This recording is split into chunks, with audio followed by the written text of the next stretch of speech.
야구야구 김영준입니다. 올해만큼 다저스의 가을을 예측하기 힘들었던 적도 없는 것 같습니다. 다저스가 최고의 선발진과 최악의 불펜진을 동시에 가지고 있기 때문입니다. 다저스는 선발 ERA가 5위이지만 모든 멤버가 돌아온 8월 이후로는 ERA, 윕, 피안타율이 전체 1위에 해당됩니다. 반면 불펜은 ERA 21위가 PS 참가팀 중 양키스 다음으로 나쁘고 코펙과 예이츠가 부상을 당했으며 마무리를 맡아야 할 스쿼트과 트라이넨이 마지막까지 불안한 피칭을 했습니다. 때문에 넘치는 선발 자원을 어떻게 활용할지와 선발 순서를 어떻게 정할지가 중요합니다. 오타니가 불펜 피칭을 스넬보다 일찍 할 때까지만 해도 다저스는 와카 시리즈 1차전 선발로 오타니를 낙점하는 것처럼 보였습니다. 오타니를 1차전 선발로 내보내면 디비전 시리즈 등판 때도 충분한 휴식을 줄 수 있기 때문이었습니다. 하지만 로버츠 감독은 1차전 선발이 스넬일 가능성이 높고 야마모토도 좋은 선택이 될 수 있으며 오타니는 3차전에 나올 수 있다고 했습니다. 그렇다면 다저스의 선발 순서는 스넬, 야마모토, 오타니 순일 가능성이 높습니다. 다저스는 이미 슈엔을 불펜으로 보냈고 글래스나우도 와카 시리즈에서 불펜 대기를 한다고 밝혔습니다. 또한 커쇼는 와카 시리즈 로스터에서 빠지는 것으로 교통 정리를 했습니다. 다저스는 1차전 선발로 왜 스넬을 골랐을까요? 상대팀인 신시내티의 공격력이 우한 상대 23위, 좌한 상대 26위로 좌한에게 더 약하다는 점도 있지만 그보다 큰 두 가지 이유가 있습니다. 첫째는 오타니입니다. 오타니는 마지막 4번의 등판에서 19.2이닝 27K 1실점에 파괴적인 피칭을 했고 마지막 경기에서는 6이닝도 던졌지만 다저스는 타선에 이긴 오타니가 선발 등판 다음 날에는 타격 성적이 좋지 않다는 것에 주목했습니다. 이에 포스트 시즌에서 오타니의 등판은 최대한 다음날 휴식이 있는 경기에서 이루어질 가능성이 높습니다. 오타니는 와카 시리즈 3차전에 나서면 디비전 시리즈까지 쉴 수 있고 시리즈가 2차전에 끝나 디비전 시리즈 1차전 선발로 나서면 다음날 휴식이 가능합니다.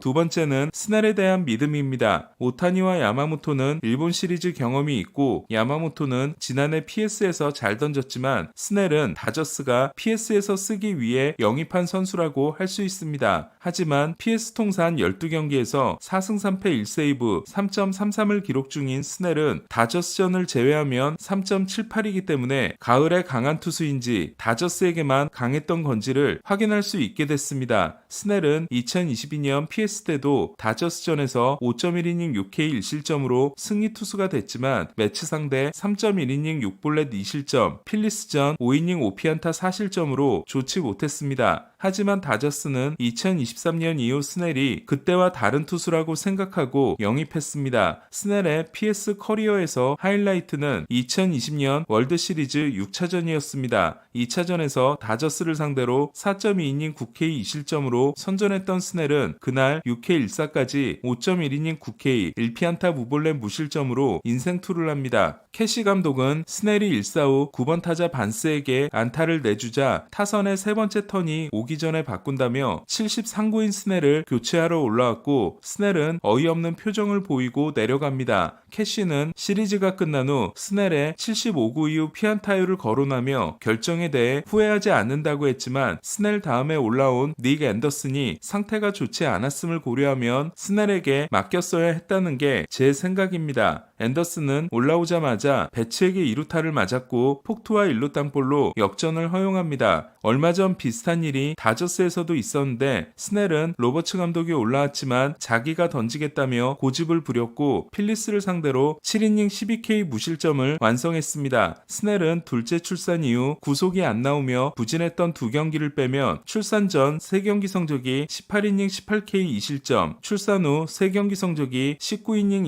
28K 1실점으로 계산이 서는 피칭을 하고 있습니다. 커브, 슬라이더, 체인지업의 헛스윙률이 올해도 40%를 넘고 있기 때문에 포싱 구속만 잘 나온다면 좋은 피칭을 기대할 수 있습니다. 스넬은 5위를 쉬고 등판합니다. 24위의 공격력이 자이언츠보다도 나쁘며 다저스보다 현저히 떨어지는 신시내티가 기댈 곳은 선발진입니다. 신시내티는 마지막 날 PS를 확정했음에도 그린과 로돌로 원투펀치를 아낄 수 있었습니다. 다저 스타디움과 불과 30분 거리에서 다저스 팬으로 자란 그린은 두 번의 사타구니 근육 부상으로 19경기 등판에 그쳤지만 선발 투수 최고의 구속과 함께 제구가 크게 좋아짐으로써 한 단계 성장했다는 평가입니다.